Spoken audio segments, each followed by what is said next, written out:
From the east, house of light, may wisdom dawn in us, so we may see all things in clarity. From the north, house of night, may wisdom ripen in us, so we may know all from within. From the west, house of transformation, may wisdom be transformed into right action, so we may do what must be done. From the south, house of the eternal sun, may right action reap the harvest, so we may enjoy the fruits of planetary being. From above, house of heaven, where star people and ancestors gather, may their blessings come to us now. From below, house of earth, may the heartbeat of her crystal core bless us with harmonies to end all war.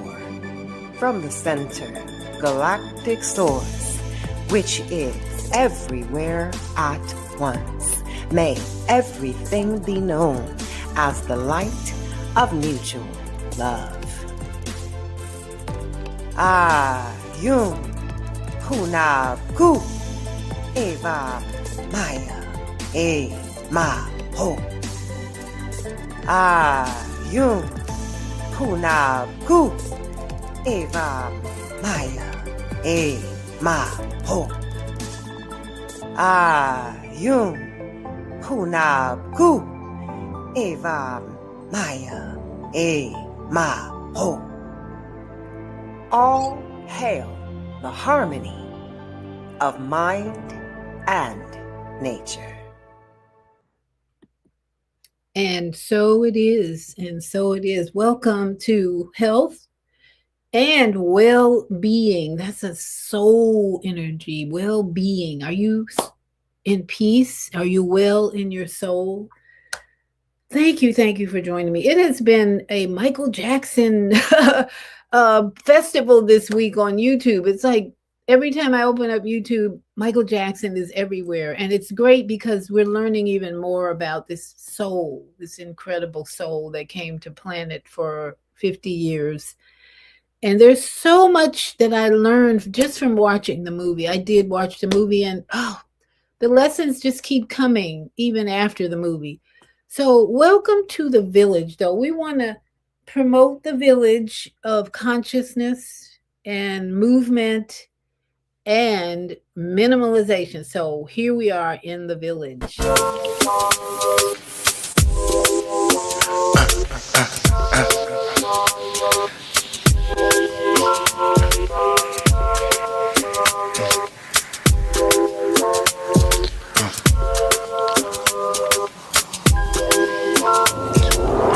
The kookaboot and ha.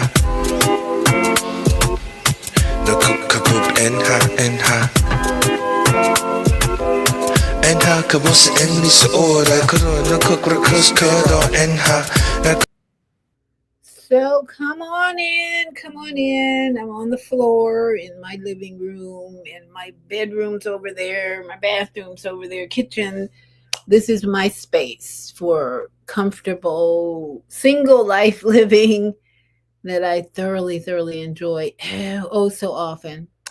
And quick grandma story, because I've been sharing this with so many people to lead into our self-care and our freedom that we have today to just move our joints.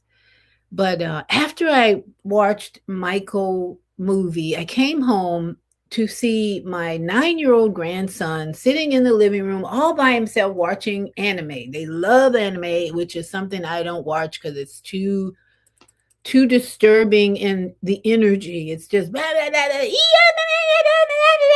it's just too much for grandma's nervous system. But my 9-year-old grandson is sitting in the living room stuck on this anime scene, and I come in at 9:30. I'm like, I asked him, why aren't you supposed to be in bed? Or I said, or why aren't you in bed? Something like that. And his dad says, oh, right, his dad's hidden in his room somewhere. Again, this is my 9-year-old grandson sitting all alone in the living room when I come home. I haven't seen this child all day. This is the first thing I've said to him. Why are you still up, or aren't you supposed to be in bed? Well, when I woke his dad out of his state of mind that he was in another room, he said, yeah, you're supposed to be in bed. Get up, turn that TV off.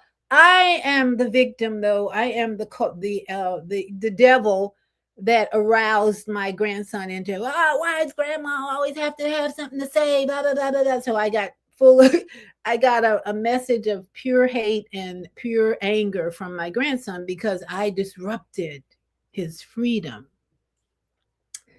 This is so ironic coming from a 2-hour movie of Michael Jackson, which was said a lot about freedom, wanting to have your freedom.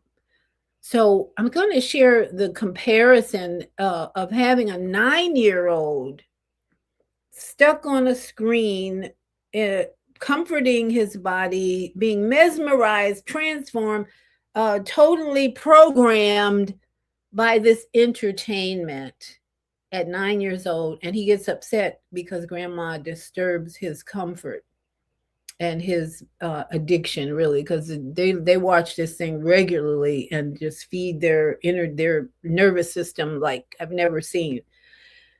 So I'm learning not just about this soul Michael Jackson. By the way, my significant other, his name was Michael too. So this is all coming to me in a synchronistic energy of these Michaels in my life and the powerful, powerful lessons that they bring. So that's what I'm going to be sharing with you today, along with Dr. Suneel Dhand has a very interesting video about the health apocalypse that's coming. And it's very recent. It's not an old video at all. And he's concerned. So I'm going to play his message today because I'm concerned too, because my grandchildren are right in there with the concern that I have about this health apocalypse coming. And plus, we're going to hear from Gary Zukav about traditional marriage versus spiritual partnerships. I think it's very relevant given the tragedies that we have seen recently with men getting rid of their wives. Say, what the hell's going on there? So a lot of it has to do with what Gary will describe as a new energy of truth coming into our relationships that we need to look at and examine and decide whether the old way of doing things, traditional marriages, is still working for us in this new age of consciousness. So that's what's planned today. But I know why you're here early in the morning is to get these joints, waking up these joints. So let us do our cosmic galactic activation portal. That's what I call our joint rolling now, meditative joint rolling. Why? Because when we do this action, we are not just stretching our muscles and improving our circulation and improving our lymphatic system and improving our muscles. We are activating galactic portals in the chakra sense of the inner swirling energies, which are really connected to the universe above us. Because why? We are the universe. The universe is inside here. I have a passion over the last maybe 30 years to study the physical body. I probably know as much about this body as any medical doctor. Than nothing. I've been studying it long and experiencing the realities that come with moving in this physical temple house. Okay. So that's why I'm here every Friday. I'm sharing with you so much that I have learned about this biological computer that our soul is dwelling in. And that's why I changed the name to Health and Well-Being. It was Health and Wellness before, and now it's well-being because the word being is actually a cosmic soul word not just physical well-being. It's actually an energetic, spiritual term, being. So well-being. How is your soul? Are you well in your soul? Because that's the struggle Michael Jackson had. That's the struggle my Michael partner had, my significant relationship I had. And so it's all so important if we can learn the lessons from these souls that have transitioned. So important. We can live a really joyful, happy life if we learn the lesson. My grandson, he doesn't want to learn anything, lessons from me, really. He has a very strong energy. He's almost on the autistic spectrum. So I've had to adjust a lot in the way I relate to this child soul, because he's not your average traditional child in any sense of the word. He's very much on the spectrum, very smart indeed, but he's resistant to control because of the dynamics of his family and all that. But I see that also with Michael Jackson and other people in my life. So we need to learn about what it means to resist wisdom versus control, because Michael Jackson resisted wisdom in his early years because his father was very wise, full of wisdom. He had been through he had done everything in life, the struggles, the suffering. So the man had a lot of wisdom. He was hard on them, but he had wisdom and discipline. So Michael Jackson resisted that even in his youth. And it's funny how things turn out when you resist wisdom, and then when you're trying to break away the dynamics of what happens in that relationship. So that's why we're going to talk about spiritual partnerships versus marriage, because man, traditional marriages, I'm not sure if they prepare you, even though many of them are rooted in the church. You know, Michael Jackson was also rooted in the Jehovah's Witness. Even when his family moved to Los Angeles, when he was becoming a very popular musician star, his family was still going out with his mother. His father was not involved, but his brothers and sisters were still going out distributing the Watchtower magazine. Even in LA, he would disguise himself and go out passing out Watchtower. If you know anything about Jehovah's Witness, they're knocking on your door, giving you. He was doing that up until a very young, up until his teens, I believe. And then Thriller came out, and his church said, you can't put that out. It has too many negative energies. It's demonic. They called Thriller just awful production. So Michael actually put Thriller on the shelf, said, no, we can't. He told his lawyer, we can't put that out because my church says no, no, no. And then somehow it happened later. And the events that happened after that are interesting. So we're going to talk about all that today, along with the coming health apocalypse. So let us take a deep breath in together. This collective process we have every Friday of breathing in together, moving our joints together, is very powerful to spread out into the planet Earth, to broadcast to the planet that we are consciously healing our bodies and perfecting our bodies and strengthening our bodies. So that's what this is all about. Breathing in, holding it and letting go. Breathing in, hold it to count of 4 if you want, and then let go, count of 4, hold it at the bottom for 4. There are so many variations of breath work that I am not very strict on how you do your breath work. Just do it, because it's a consciousness of worshiping the kingdom within. So just keep up the breath work as we roll our joints. We want to remind you, keep your breath work going and flowing, because that's how that's how the energy inside of you. In fact, let me see if I can pull up the heart Taurus video while we do this because that visual is what you want to think about is working inside of you. And that's what let's see, where is it? Okay, this is the one I really like. So I'm gonna, if you want to keep your eyes open, I'm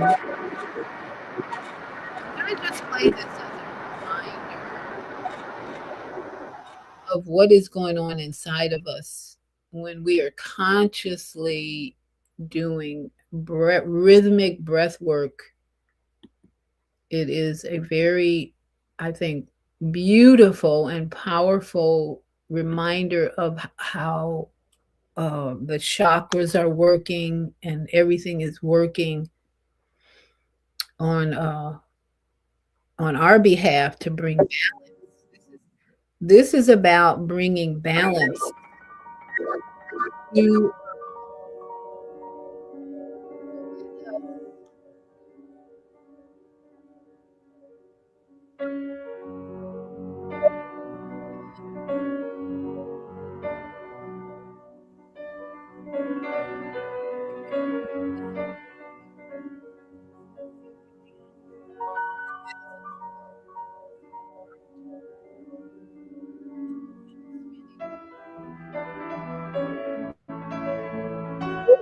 era.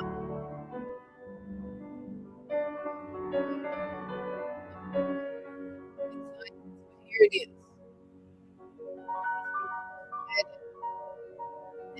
Go the other direction.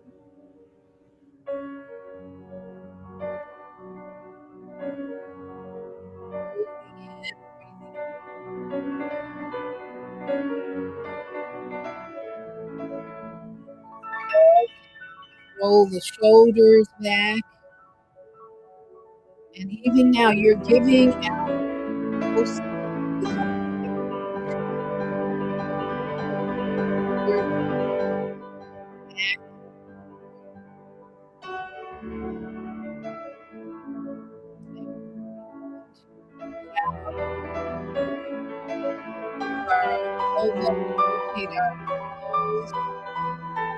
watching out the rhythm, energy, body inside of us.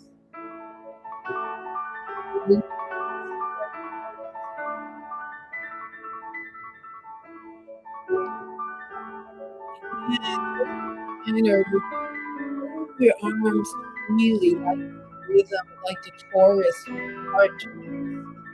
We are in harmony with our body, with our whole body when we take this action with our limbs, our head, and our chakras are involved. We started with crown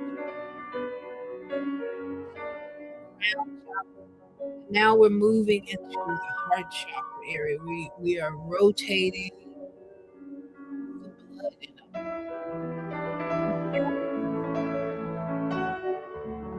digestive system, the lymph, all these systems are rotating out like this video, bringing balance to our world. So let us get on our backs and kick our legs.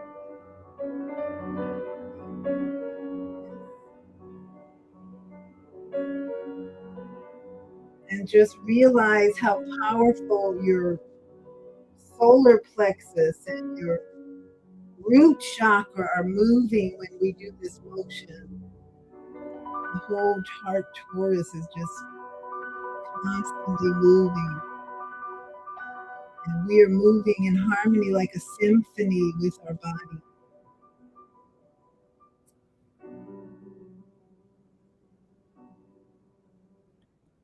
So enjoy the energy that you're producing, moving your lower legs, getting the knee action strengthened. So important to do this for your knees because as we get older, if you don't have this motion, reverse it, If you don't have this type of motion every day, your knees will get weak.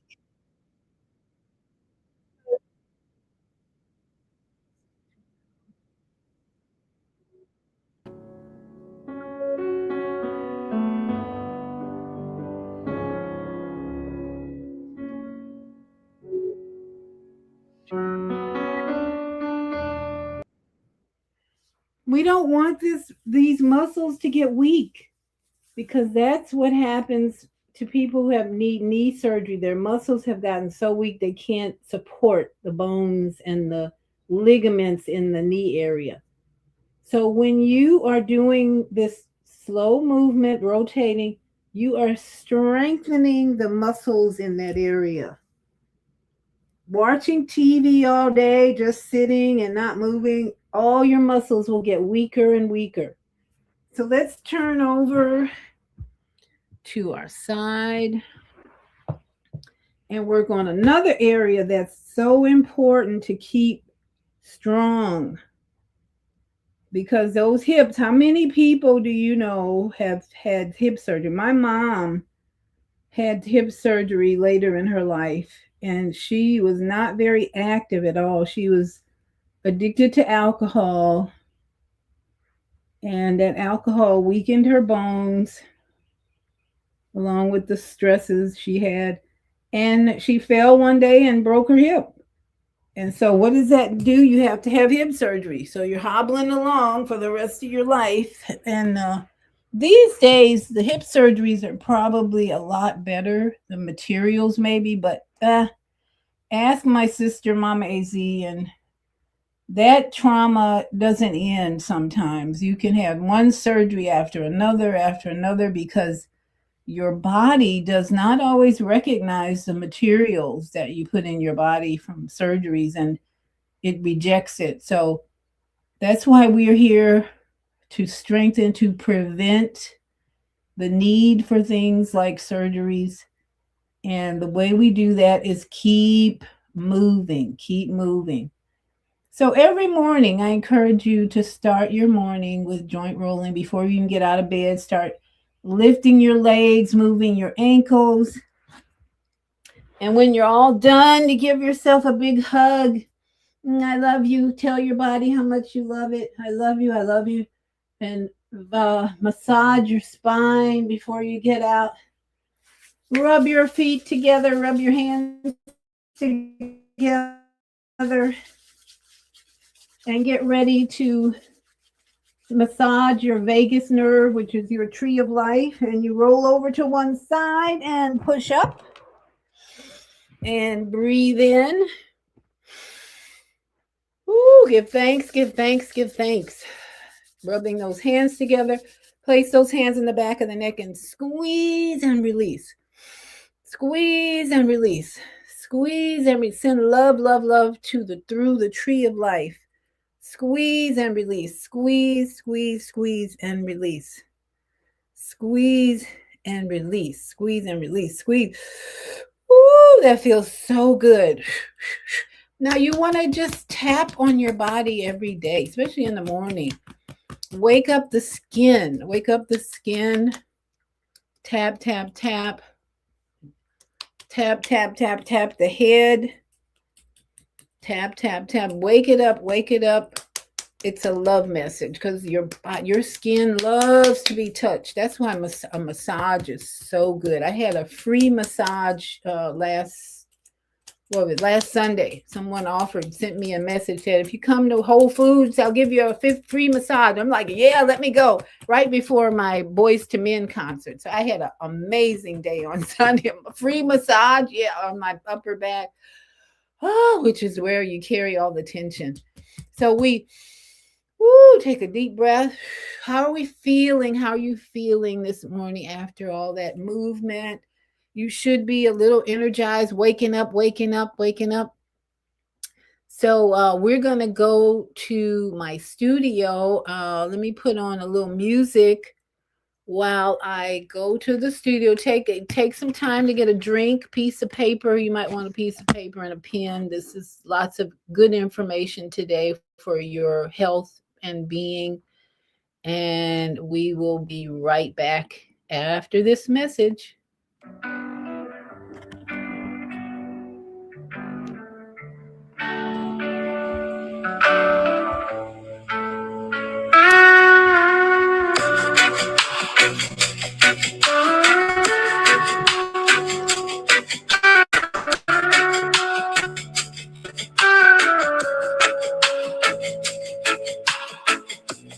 No more chasing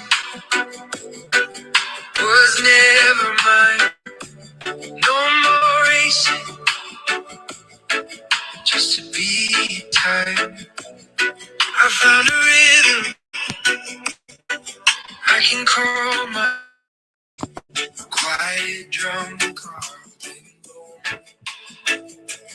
Peace within, that's where I begin. No need to prove, no need to win. In every breath, I learn again. And I hope you're starting every day with a peaceful day, right? And then just waiting for circumstances to test your statement of peace, because that's what happens. You write down, today is going to be my peaceful day, and then boom, the grandchildren challenge you, trigger you, everybody, you go out to the grocery store, and then you remember that, no, I'm going to have a peaceful day. I'm not going to be reacting to life circumstances anymore. I'm going to respond with love. Just like with my grandson, I just froze. I didn't say a word when I was attacked with, grandma, I hate you. Why you have to interrupt my show? And even though it's 9:30 at night, I'm still up and blah, blah, blah, blah.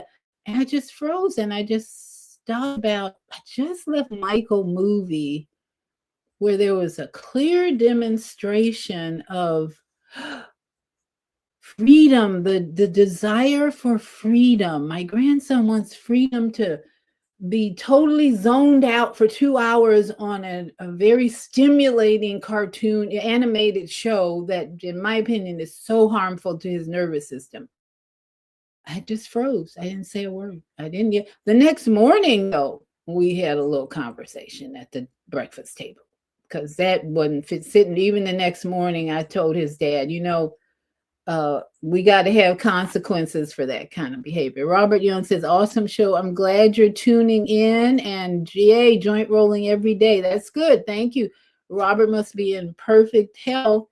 And Higher Learning says, really enjoyed piano during rolling. So many of your seniors opt for surgery. Yes, because that's what we been taught. Know better, do better. Yes, yes, yes. And if you saw the Michael movie, it's no surprise that he had a serious tragedy, Pepsi commercial, and sparks came into his hair and burned his scalp, 2nd and 3rd degree burns. And he was only, I think he was like 24 at that time. This is the miracle of Michael Jackson that I've been thinking about and watching all these videos on YouTube about his life. That even though at 24 he had that serious fire burn injury and painkillers for the rest of his life.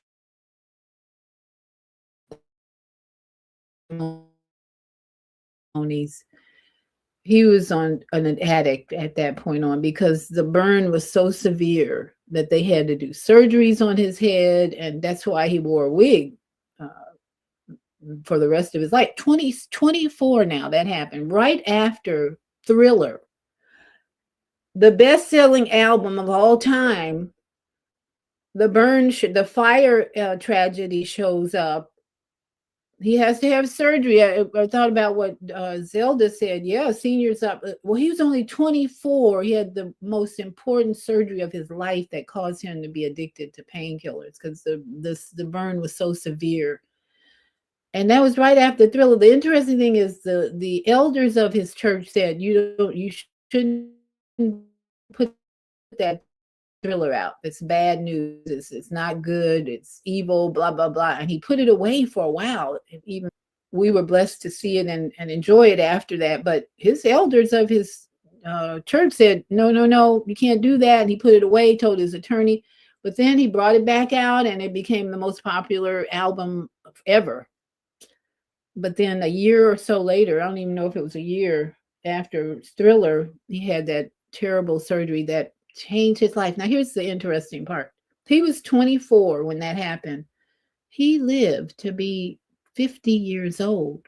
But that span of time for Michael Jackson, from the time that burn caused severe injury to his hair and his head, his brain, an addict.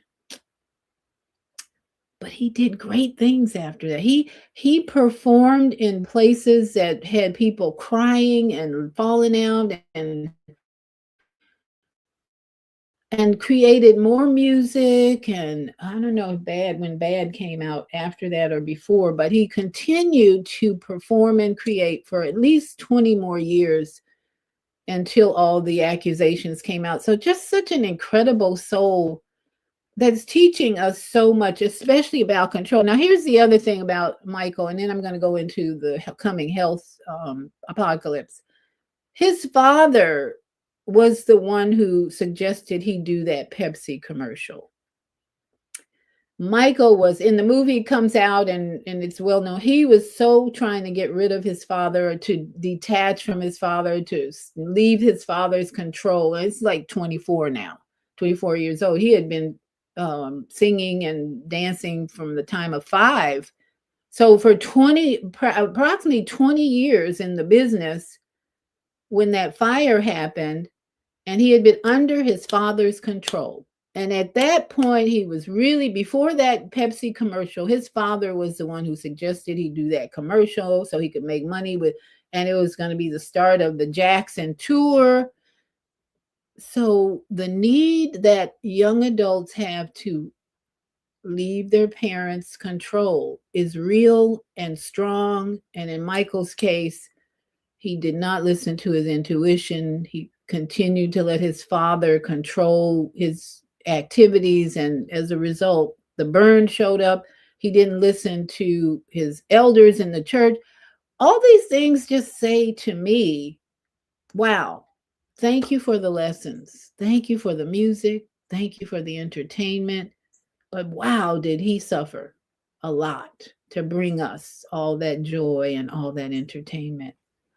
It is a sad story on one hand, but it's a great story on the other, because who does that? That's what makes him, Michael Jackson, so unique. His life story from 5 years old on is just amazing and so divinely ordained that you would have a serious injury like that and become an addict to drugs. And then you still gave us some amazing entertainment and music. So we give thanks to the creator, the universe, for Michael Jackson's life. That was just amazing. And we have still so much to learn. If you go to YouTube, that's all people are talking about right now. It's Michael Jackson, his life, the movie, and all that. And I'm just learning along with it. And I had to come out of the sadness the more I learned about his suffering. And then he goes into a den of vipers. That's a whole nother lesson about affiliating yourself when you're that popular with people who really don't have your best interest. They just want money. That's a whole nother story. But anyway, we're here to prevent dis-ease. That's my goal for all of you, and for me especially. I'm becoming more and more conscious, more and more disciplined. That's the key. Real key is discipline. So Dr. Suneel Dhand has a message for us. He's very concerned about the coming health apocalypse, and so am I.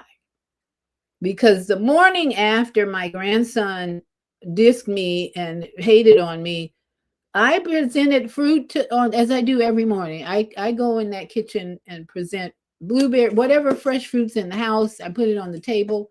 Most times my grandchildren right now are rejecting the fresh fruit.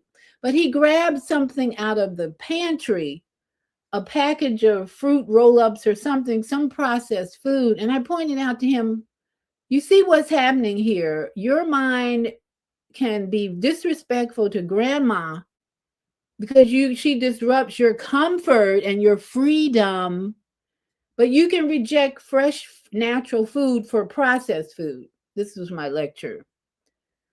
And he turns the package around, my grandson, and reads the corn syrup and the fruit that's in there, but all the other chemicals that were in this package. So his mouth was, for the first time, was just closed. This is what Dr. Suneel is going to point out to us, the dysfunctional education our children and their parents are getting.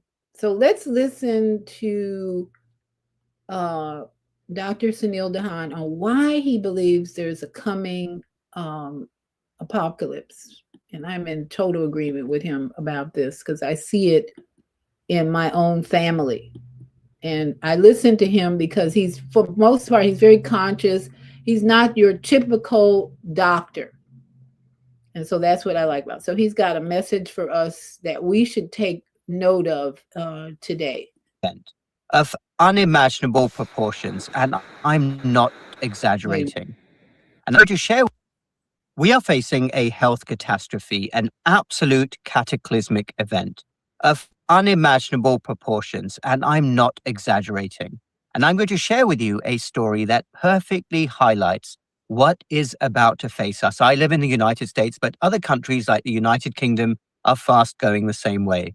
So I had to go to the mall, a local mall, to pick something up. I live in a low obesity state in the United States, whatever that means. And I walked through the mall, and maybe there was some sort of event or something, and lots of children were there. They looked around 10 years old to 15 years old, most of them. And I kid you not, at least half of them were obese. I'm not talking about being mildly chubby or overweight. I mean clinically obese. And a fair number of them were also eating candies. They were eating ice creams. They had buckets of fast food. And most of them had their parents right next to them as well, many of whom were significantly overweight and obese as well. And I walked out of the mall and I was kind of just shaking my head thinking, what on earth did I just see? I have noticed this pattern for a long time. It has undoubtedly got exponentially worse since the pandemic. But something very strange has happened in countries like the United States and United Kingdom, because when I was growing up, when I was a boy in the 1990s, it was quite rare to see an obese child. It was very rare indeed. I'm sure when many of you were growing up. But yet nowadays, we have an absolute explosion in obesity in young people. I'm talking about adolescents, even people, children under the age of 10. You can drive past any school and witness it. And the implications of this cannot be overstated. We are going to face an absolutely, let's be quite frank here, an event like a health apocalypse. It really is. Some people think I'm exaggerating, but I'm not. Because when you take young people who are supposed to be in the prime of their lives, I mean, again, when we were growing up, young people were active. Of course, we weren't dealing with screens, but also they didn't consume the vast amounts of food that are being consumed now. Eating out was a treat. If you had candy or a dessert, it was a treat. It wasn't something you had every day. Same with sugary sodas. What on earth is going on? Because I hope that at the higher levels of government, policymakers who are serious about the future of the country are really thinking about this in great detail, because it has the potential to even bring the country down. This is going to be a metabolic apocalypse, because these young people, I'm talking about children 10 to 15 years old, if they are already obese, I mean, the amount of excess calories, the amount of being sedentary, the amount of, let's be quite honest, unhealthy lifestyle that it takes for a young person to become that way is absolutely awful. What is going on in our country? And of course, we have to point the finger a lot of the time at parents. I know a lot of people, especially in the online space, like to say, oh, there are structural issues behind this. People can't afford good food. Come on, guys. This is a whole load of nonsense. If you get fresh, healthy ingredients, it's actually cheaper than eating out a lot of the time. This runs deeper. It is a cultural issue. I think over the last several years, of course, you can argue that obesity has spread like a contagion. And there are some very interesting studies behind this as well. As soon as a couple of dominoes fall, a lot of dominoes fall. And nowadays, it's almost the in thing, it seems. It seems like the normal thing for young people under the age of 18 to be significantly overweight or obese. This is not a cosmetic issue. I repeat, this is not a cosmetic issue. Of course, you would argue, many people would argue that people look better when they're in shape, but I'm talking about this as a health issue because obesity, excess body fat equals inflammation. It equals insulin resistance. We are going to witness over the next 10 to 20 years something unlike we've ever seen before in human history. And I'm going to repeat that because I might be one of the few voices out there. Hopefully, more of an avalanche can develop. But what is going to happen to these kids when they hit 25, 30, 35? We are going to see type 2 diabetes rates soar. We're going to see heart disease rates soar. Everything else associated with inflammation, including cancer rates. This has never happened before in human history. And I would urge any of you, wherever you are in the United States, United Kingdom, go out and look at what's happening to young people. Go to any public place and where you see young people. This is so weird. It would have been unthinkable a few decades ago for so many teenagers to be significantly overweight and obese. The health implications are just too horrible to even think about. It hurts me as a doctor. I want people to be well. And when people are young, they are supposed to be at their very fittest. I mean, being overweight, obese, those rates have been steadily increasing for a while, but it was often in people who were a bit older, in their 40s and 50s. This has never happened before in human history. I don't have all the answers. I don't know how this will end because it's never happened before. You've never had so many young people obese, insulin resistant, and inflamed. And there are some segments of the medical establishment who think that the answer to this is to start medicating more youngsters. I mean, we already have insane amounts of youngsters on mental health medications. And that's another aspect of this as well. Excess body fat is intrinsically linked to many mental health issues. If you're overloading your body with calories, sugars, your brain is going to be inflamed as well. You're going to be more at risk of depression, anxiety, stress. There needs to be a cultural revolution. That is the only way to change things. And I would like to see more education, starting at a young age, starting as young as possible in school, on the dangers of excess body fat. From a pure scientific perspective, political correctness aside, having excess body fat, all that inflammation, sets you up for so many diseases. This should be hammered home from a young age, because it might be too late now for tens of millions of teenagers who have already exposed themselves to this type of living. Sadly, again, I do blame the parents a lot of the time, but once you have that degree of obesity and excess body fat, it's really hard to come back. So more people are going to be plugged into the medical industrial complex. Maybe there are some segments of society that think that's a good thing because they get to profit off it. But surely the sensible people of this world can see that we need a cultural revolution. We need to get back to basics, real food, whole food, not snacking at every opportunity, sugar as a treat, exercise, put those phones and screens away. But above all else, there has to be a desire. We have to make young people think that it's good to take care of yourself. It's beneficial. It's good to be in shape. You have to have a spirit of moderation. Overconsumption is a bad thing. You have to be careful when you eat. This was all fairly normal stuff for young people, especially, to be thinking 2 or 3 decades ago. We've really fallen off a cliff and it is damn scary. I am very fearful for the future of the United States. You can't have 50% of young people obese. Now, there are some people who will say, oh, you were in a unique place, maybe, but go outside. You can see that obesity rates among the young are absolutely exploding. Even if it's 20% or 30%, it is still a disaster.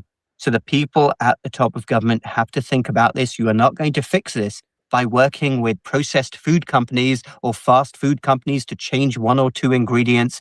This is a deep-seated issue. And if you care for the future of this country, This has to be addressed. You cannot have so many young people so sick. Never happened before. Thank you. So we have one person in our government who is really trying to make a difference in this area, and that's RFK Jr., Robert F. Kennedy Jr. He recommended, which I thought was a great idea, that a lot of children who are on autistic medicine be put out in a farm, spend some time on a farm, out in nature, milking cows. This is something he actually put out there. And that the parents go to a reparenting class, because I absolutely 100% believe it's the parents' fault that these children are the way they are. And the mindset today of parents is, I've got to make money and I'm going to eat out more. I'm going to buy processed food more. And I'm not going to take the time to make sure my children are being nourished. We are overeating. The whole country of the United States is overeating. That's why obesity is a problem. And we're being undernourished. When I sit out fresh fruit to my grandchildren and they reject it, this is the fifth wheel now. They have 4 parents. Their mother has a man in her life. My son has a woman in it. Those are the people who are influencing them. And those are the people, the parents, who are teaching them that it's okay to reject fresh fruit in the morning. But here, have a little package that has corn syrup and other garbage and chemicals in it. This is what I'm facing in my life. And I know that Dr. Suneel is correct. And then you have people who say RFK Jr. is trying to control us. RFK Jr. is trying to put us on a farm and actually give us a life that we should have. That's the mentality we're working with, mental illness. And yeah, the parents need to go to reparenting school, because just what Dr. Suneel said, we have a tragedy, a thing apocalypse developing, because the parents are unconscious. That is the main problem. And grandma has to sit back and watch it happen, because Michael Jackson's life is a good example of parents not exercising too much control, because that in itself creates resistance and stress and all. It's not easy. But I'm telling you, starting your day, today's going to be my peaceful day, is the best way to at least get it started. So we have Mama AZ has called in. I'm going to open up her mic and let her have a comment. Mama AZ, your mic is open. Grand Risings, Dr. V, can you hear me? Yes, ma'am. Go ahead. Okay, it may be a bit noisy because I have a roommate, but you are so on point. You are so amazing. And I give thanks to the Most High, the confirmations that you give me without knowing. Talking about Michael Jackson, talking about obesity. For those who wonder why I sent you that video of these sisters having challenges with their weight, that was because was a part of my life growing up as a child. I was just tortured. In 4th grade, I was 140 pounds. You know, on report cards in my day, they would put your weight. They would weigh you and put your weight on the back of the card. Really? 140 pounds in 4th grade. I never was able to walk home in a good way without kids. And I say kids because a kid is a goat. Would torture me, beat me up, jump on me, and because I was thick. I don't like to use that FAT word. I was thick. Okay, but you were you eating a lot of No. My family, Ria Chitlins, no. My family, wait a minute, listen. My family had a farm. We had hogs and chickens and those kinds of things and fresh food. My grandmother had a garden, all of that. So none of that. We didn't get processed store-bought food. It was from scratch. My dad was of the culinary arts. My mom was of the culinary arts. In Crippled Children's Hospital, Dr. V. So what do you think contributed to your weight gain? Eating, trying to protect myself. Depression. When I would come to school, the kids would stick needles and pins and say, well, let's see if baby Yui can deflate.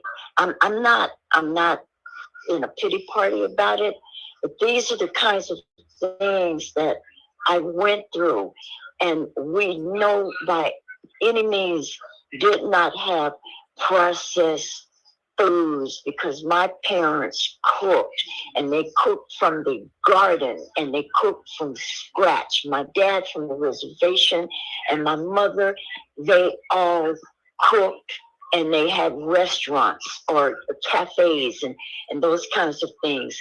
So I don't know. Here's my perspective on that. Like today, it's not as much what you're eating is why are you eating it? And most people that I'm observing, it's for comfort. Food is a drug today. That's all it is a drug. Yes. People are not eating for nourishment. Believe me, if they were, you'd eat one meal a day, one really healthy, nourishing superfood meal a day. And then you don't need to eat the rest of the day except for maybe an apple or a snack, a bag of healthy chips or something like that. People are using food as a drug today. That's the reality. And kids especially. If their parents are working 8 hours a day and they're not fixing them healthy meals, the kids are eating Oreos and chocolate chip cookies, whatever, for comfort. There's no love in the household in a lot of these places. So let's just have processed food to comfort us. It tastes so good. My grandson had a whole thing of Pringles, some hot Pringles thing. And the next morning he had a meltdown of some sort because his nervous system was so out of balance from eating the damn Pringles with all that crap in it. And it's the parents' fault. I'm sorry. The parents are just, we got to have a little balance. I got to eat a little junk food here and there. Okay, we'll see where this is going. So here's the thing. We have to be prepared. Dr. V, I'm so grateful that little brother, I call him a professor. He's your professor, your grandson, because he's teaching through you. If you had not had your son, he would not be here to not only teach you, but to teach all of us. So just give that professor a hug from Mama Bonfire. Well, I can't do that because he's resistant to hugs too. I'm telling you, the energy in these children is so off balance that even though grandma needs a hug, I love hugs, they don't want to hug all the time because again, their mother has a fiance, so-called. And that's a weird situation, in my opinion. Then my son has a girlfriend. She's very respectful. They don't sleep together or anything like that when the kids are here, but she's still influencing these children's life. And then here's grandma over here, the fifth wheel. I don't know what goes on in their mother's house because they're gone, for a while, and then they come back and forth. This is such a great teaching a classroom for me because every time I'm triggered, I'm like, okay, how am I going to react or respond to this situation? And that's all the time. And the saving grace is my youngest son is so into music. He lives with his dad that he's always inviting me to musical events like Boys to Men. I was in heaven at SeaWorld with me and my youngest son. We would be jumping and enjoying the music. And then he has a concert. My youngest son has a concert this Saturday. So I'm just blessed to have a balance of activity that doesn't help make me focus on these grandchildren. Listen, if you don't have grandchildren yet, consider yourself blessed and don't rush it. Don't be, I wish I had grandchildren. No, you don't. They are only cute and sweet when they're babies and toddlers. After that, classroom start. Grandma lesson 101. starts, and it's not fun all the time. So thank you, Mama AZ, But for Dr. sharing. Z, can I say just one other thing? Go ahead. We all must remember that we had a contract before we came here. What we're going to do this time around, and what lessons. You and your grandson have been here many times, and that's a show we should do when I get in position to do that with you in person, because this is very important and it's very serious. The enlightenment and the knowledges that are just waiting to be shared with this planet and beyond. Thank you. Thank you. And just mentioning that can be helpful for us to realize the other dimensional aspect, that I was here with my grandson in another life. Okay, not everybody will receive that, but I do. I totally say, yeah, that is very possible, because something weird goes on with this energy with him and me. And then my granddaughter, oh my goodness, I don't know what's going to happen in that situation, because she doesn't like to exercise. I'm trying to get her in a swim class. The parents don't want to do this, blah, blah, blah, blah.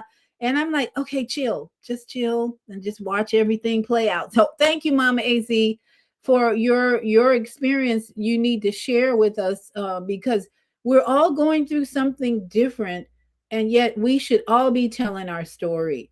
So we're going to look at a little bit about traditional marriage today, because all these what do you want? Unalivings that are happening. There's something going on. And Gary Zukav is an author that can help us understand what the hell's going on. Why is our traditional marriages failing in high numbers these days? I don't have the statistics. Somebody can look that up. What's the rate of divorce these days? It's high. That's all I know.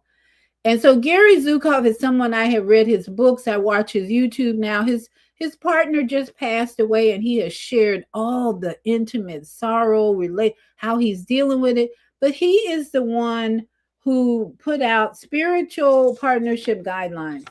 And I want to introduce you to this idea. If you're a young person, if you're an old person, and you think you need a traditional marriage, let's rethink that. There's something better happening in our world, in our earth, that we all need to think about. Spiritual partnership. And Gary's going to help us understand why this is needed today. I'm not going to play the whole thing, but it's something we need to think about when we're looking at new relationships, old relationships, why they're not working anymore. And he's going to give us some insight. The biggest transformation in the history of humanity is happening right now. It is the emergence of a new consciousness. This transformation is happening very fast. Everything in the old consciousness is now obsolete. The old consciousness was filled with relationships, and we all know what they are. They're all transactional.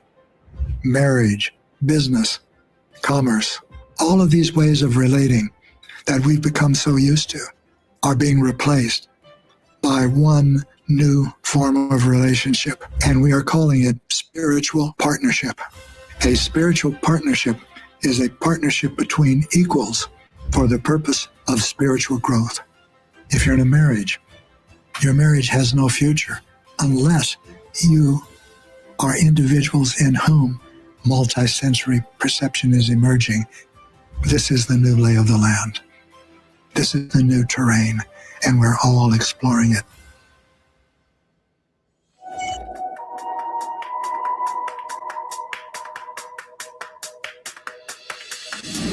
Welcome back. It's always a joy to be with you. This podcast has one message. That's easy. The biggest transformation in the history of humanity, in the history of humans, is happening right now. It is the emergence of a new consciousness throughout the human species.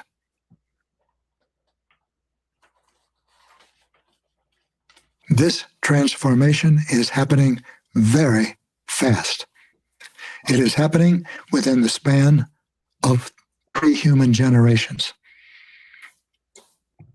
Now compare that to the evolution of the consciousness that it's replacing. It evolved over 300,000 years. Can you see how dramatic this is? 3 generations compared to 300,000 years is faster than an eye blink, faster than a heartbeat, faster than a thought. And it's happening. It's happening to you. More than that, it's happening in you, and it's happening in me. And that's what the Gary Zukov podcast is about. This transformation is so huge and affects everything, not only a lot of things, not only most things, it affects everything in human experience. And so each of these podcasts will explore some of the ways that it's affecting human experience. And by that, I mean you. And you can see for yourself if what I'm saying is helpful. What does it mean to say that the new human consciousness affects everything? It affects your experience of yourself. It affects your experience of community. It affects your experience of government and health and science. It affects your experience of relationships. That's what we're going to talk about now. Relationships. Everything in the old consciousness is now obsolete, including its understanding of power. The old consciousness was limited to the 5 senses. Individuals with the old consciousness experienced, believed, thought that anything that cannot be detected by the 5 senses, what you can see and hear and taste and touch and smell, is not real. And it was relegated to the realm of imagination, hallucination, delusion, or New Age propaganda, or religious propaganda. We are no longer limited by the perceptions of the 5 senses. Those of us who are multisensory. There are still more people in the world now who are 5-sensory than multisensory. But there are hundreds of millions of us who have the new consciousness. We're not superior. We're not inferior. We're just experiencing one of the ebb and flows of evolution. Within the next generation and a half, everyone will have the new consciousness. Let's call it multisensory perception, because the old consciousness had only one sensory system, the 5 senses that together are a single system whose object of detection is physical reality. Now we have another sensory system. We are multisensory, and that's all the difference. Everything about the old consciousness is obsolete, which means it no longer serves our evolution, which means it's falling away.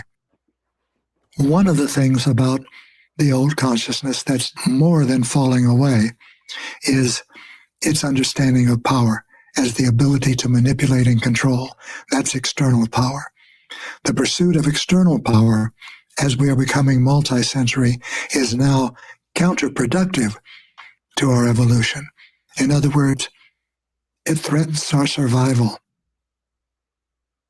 Pursuing the ability to manipulate and control others or the world now produces only violence and destruction.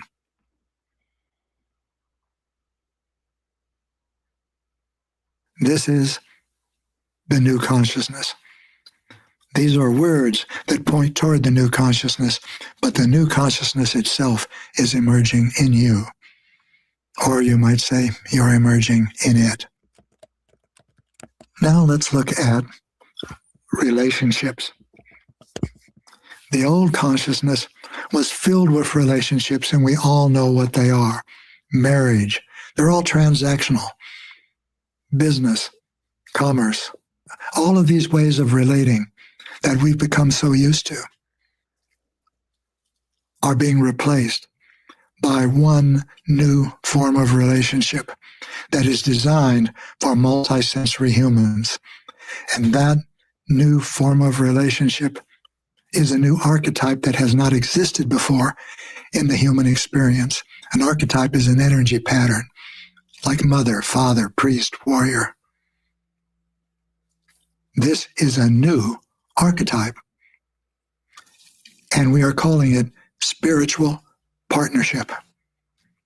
A spiritual partnership is a partnership between equals for the purpose of spiritual growth. Five sensory humans had no need or interest in a relationship whose sole purpose was spiritual growth, because the sole purpose of five sensory humans is survival.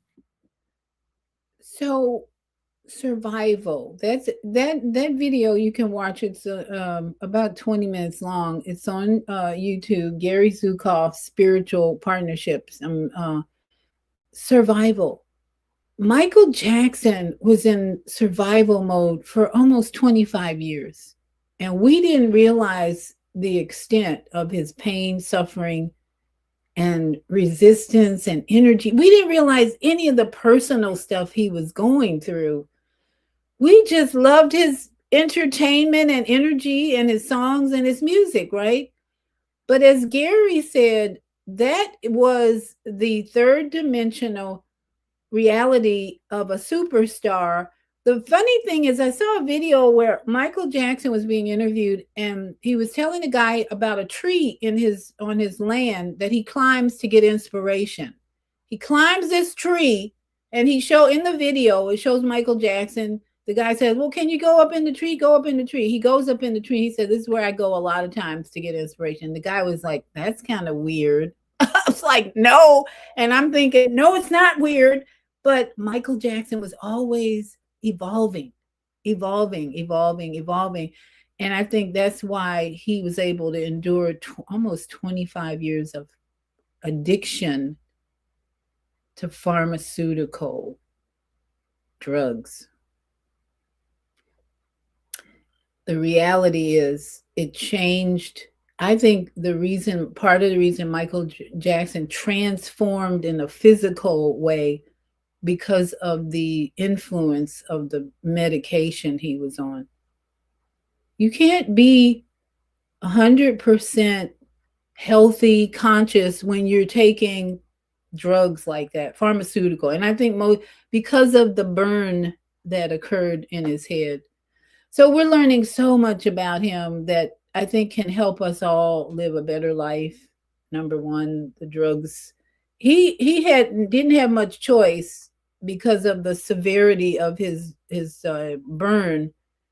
He was in pain all the time, but he managed to overcome that and create amazing music. But survival, back to the survival from a childhood that was so disciplined, so structured, so strict, and then the energy he was taking to get out of that control of his father resulted in the burn. The last time he followed his father's instructions and agreed to do what his father wanted, created that situation. But the funny thing is, I'm learning the Thriller album, he was in conflict about, because of the elders of his church. The Thriller album, he didn't want to put out because he had this conflict with the elders of the religious institution, and yet it came out anyway. And then the next year he has this severe burn on his head. Makes you wonder, but he still managed to overcome. But his life was not peaceful at all. It became more and more stressful, going into the den of vipers with all the people he had to deal with, and then having to deal with his drug addiction. And the man was just a big story lesson. I think there is a book about it, his life, some of his life. So I'm looking at it, the last comment maybe here. So Gary Zukav, I highly recommend, if you want to know more about spiritual partnerships, either go to the website Seat of the Soul Institute And I have a copy of this spiritual partnership that I give to my clients and people in my life who are considering marriage or whatever, because I think, as he said, this is the future. This is evolution. This is where we all need to be going. The spiritual partnership guidelines are about commitment, making my spiritual growth my highest priority. How many marriages start out that way? Nah, they just jump into it because they don't have a choice. But I don't think commitment, courage, stretching myself beyond the limited perspectives of the frightened parts of my personality, compassion, seeing myself and others as souls who sometimes have frightened parts, and then conscious communications and actions. Those are the 4 highlight areas that spiritual partnership focuses on. And I think if every person, and as he said, it's a partnership of wholeness. You don't come in the relation, well, I'm only 50% able to give. No, you come in 100% ready to give, not I'm going to do this part and you do that part. No, everybody participates at the level they're able. And that's where we are moving into that, which traditional marriages are like to love, to have and to hold from this day forward, in sickness and in health, to death do us part. Scratch that. Meaningless, meaningless, meaningless. Because as we saw in the last couple of weeks, people are unaliving their spouses like crazy. And I think part of it is there was no commitment in a spirit to evolve spiritually.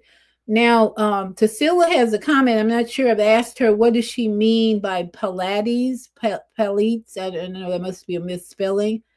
But she says, redeeming our Pilates is not an easy feat. I don't know what Pilates means. If you're there, Tassila, what do you mean by Pilates? It requires awareness. That's consciousness. Exactly. Intentional guidance, yes, and action, and the peeling away of layered beliefs that contradicts life. That's a very profound statement that we can think about in our journey to grow, It's going to take work. That's basically what she's saying. It's work. It's working on you. Fly. First love yourself. You don't try and change other people. That's the biggest lesson I've had in all my relationships with men. The major ones, the big one, the little one. Don't try and control that person. I started out in my marriage trying to control my husband because I saw so many things that needed improving, basically, but he resisted like hell because his mother did that. And that's where Michael Jackson was in a position to resist because his mother insisted they be good Jehovah Witnesses, go out and give out tracts. And every person you meet probably has some resistance to control because of the way their parents raised them, right? Look back on how your parents raised you, and that's why you're resisting new information, new habits, new food. I don't want to do that. I do my own thing, even if it's making me fat or whatever. So thank you, Tassila, something to definitely consider as we move on. Now, if you're struggling with this journey to evolve and become new, that's why I'm here. And I do have a plan on my website of 6 weeks of support for you. If you're struggling, 6 weeks for $700, and you and I become spiritual partners, because it's not just in marriage. Spiritual partnership is with any person that will agree to commitment, courage, compassion, and conscious communication. And that's where I do my counseling or coaching, is in a spiritual partnership energy, that you and I are going to commit, first of all, to these guidelines so that we can both grow, really. Even if someone hires me, I'm going to grow anyway, just by meeting new people and helping new people, hearing their stories. All of that is so helpful for me and for them. So my book is available, From Fear to Faith, which helps you prevent cancer, because this book has so many stories about the people who had cancer, and some overcame, some didn't. But it's about bringing in that knowledge. And then $8 is the cost of the book. Send it a Cash App to Dollar Vieta Robinson for the PDF. And it's also available on Amazon as a Kindle. And my email is here, viata@hotmail.com, website, Your Holistic Life Coach. So if this show has been helpful to you, first of all, please like and subscribe. And if you send a Cash App for any amount, $8 will get you the book, From Fear to Faith. But if you send a Cash App for any amount, I'll also send you the book, Vegetable Soup for Women, which has been really appreciated by so many people already, for 9 stories of different people that we came together to give you nourishment for your body, your mind, and your finances. So it helps you with some ideas on how to make money on your own, become more independent. Which makes me think again, Michael Jackson was totally dependent on his family and his dad for guidance and for money and all that. And then when he wanted to be independent, boy, that struggle is real. It's so real that we all go through that, from dependence to independent. And my caution is, listen to voices of wisdom as you detach from the people you were so dependent on in your early life. Learn to discern and hear wisdom, so that you don't go off into the den of vipers in your desire to be successful and make more money. That can kill you, because the den of vipers is cruel. I mean, people don't give a F about you. They just want to make money. If they see you can make some money, they're going to attach onto you and be a leech for the rest of your life. And that's what Michael Jackson had, a bunch of leeches on his tail. And he resisted his father until he was going to court for all these accusations. His father was right there next to him. And it is said that on his deathbed, he was calling for his father. He told someone actually to call his dad, and his dad would help him. Nobody called his dad, because there was a whole bunch of shenanigans going on the night before he died and all that. It was just crazy stuff going on if you research it. But his father was there all the time, even after he pushed him away, to be independent. We have this drive to be independent, but don't give up the wisdom, because it just means you're going to suffer more. And Michael Jackson's a perfect example of that. But he gave up his intuition. He didn't listen to his intuition, in my opinion, when he did that Pepsi commercial. His intuition was telling him, break clean, go get away from your dad. His father drew him in because he wanted to make more money, and boom, you have an injury that affects the rest of your life. So I hope you should all go see it, just to support the legacy of this amazing soul who lived 50 years on this planet to teach us a lot, to entertain us, to bless us with his music, his energy. And we can just learn from every soul has a story. And so let's just listen to the stories and evolve and grow in spiritual partnerships. Don't need a big wedding these days. Please stop investing in big weddings and ends in divorce 3 years later. That's what I've seen a lot of. People spend all this money. I had a cousin who spent, I don't know how much money on his daughter's wedding and divorced like 5 years later. Let's just be more aware of the movement of consciousness going on right now in our planet even, and that it is asking us to go into spiritual partnerships, not traditions of the past. So the Bible even says, you nullify my word by your traditions. Traditions if they're not leading us into more dimensions of power and spirituality and overstanding and coming out of third dimensional chaos and worry, fear, and etc., we gotta go. So I hope this again has been helpful for you. Please like and subscribe. Cash App, Dollar Vieta. If you've gotten anything out of this, please send a donation. I love you so much, all of you who are on this journey with me. Appreciate your comments. And just remember to start your day. Today is going to be my peaceful day. I've got people in my life who are not doing that, and then they're having fear and anxiety all day. And I'm like, did you write down today is going to be my peaceful day?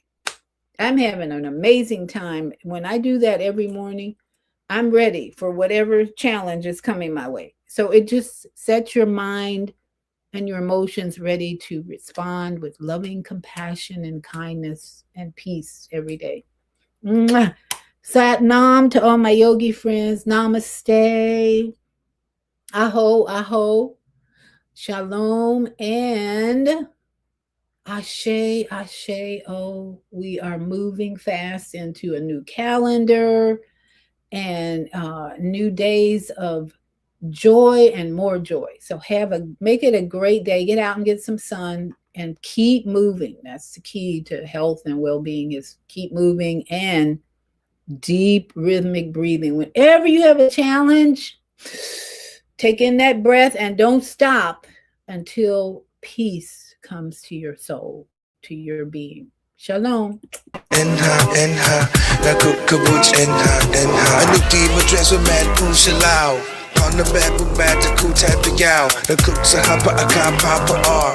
Penenza put the cookalana sa order. Kahoos to get a lemon to order a zempa haka kept a cataract. A dear hand. Tashiya wish you up as out come on. The fear who the comedy and call that noon. I kick a geek a moon you went part to sad. I knew get a horse, look at Papa Garage. I knew I went for Papa lag.